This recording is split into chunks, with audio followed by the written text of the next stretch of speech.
Hi hello மக்களே வணக்கம். அதாவது என்னன்னு பார்த்துக்கிட்டிங்கன்னா, நம்ம கோயிலில் அழகு குத்துறத நம்ம பார்த்துருக்கோம். சரிங்களா? அழகு குத்தும்போது பார்த்திங்கன்னா ரொம்ப பயமாக இருக்குது. எப்படியோ போட்டு கொண்டியை போட்டு கொக்கியை போட்டு கம்பியை குத்தி என்னென்னவோ குத்தி அப்படியே அந்த இடத்துல தொங்க விட்டு அப்பா அதை நினச்சாலே ரொம்ப பயமாக இருக்குது. உண்மையிலே சொல்கிறேன், அழகு குத்தும்போது வலிக்காமல் இருக்குமா? இல்லை அதை எடுத்ததுக்கப்புறம் வலிக்காமல் இருக்குமா? நம்மளுக்கு வலியே தெரியாதா? நம்ம அதை பார்த்ததில்ல, ஆனால் அதை செஞ்சவங்களுக்கு தான் அது தெரியும். நான் என்ன சொல்கிறேன், சாமி ஏன் அந்த மாதிரி ஒரு கொட்டுமையான ஒரு இதை நம்மளுக்கு கொடுத்துருக்கு? அது என்ன விரதம்? அது என்ன ஒரு இதை செய்கிறதுனால நம்மளோட வாழ்க்கை தலைகளாக மாறி போயிடுதா? எல்லாமே நல்லபடியாக நடந்துருதா?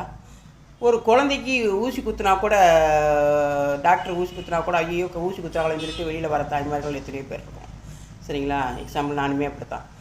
அப்படி ஒரு ஊசி குத்துறத கூட தாங்க முடியாத நம்ம சாமி மட்டும் ஏங்க அப்படி அழகு குத்தி கம்பியை வச்சு குத்து குத்துன்னு குத்தி அப்படி இழுத்து அவ்வளோ வலியை தாங்கி நம்ம அந்த சாமியை கண்டிப்பாக வேண்டணுமா? இல்லை வேணுனோன்னா நம்ம தலையெழுத்து ஃபுல்லாக மாறி போகுதா? கொஞ்சமாக சிந்திங்க. சரிங்களா?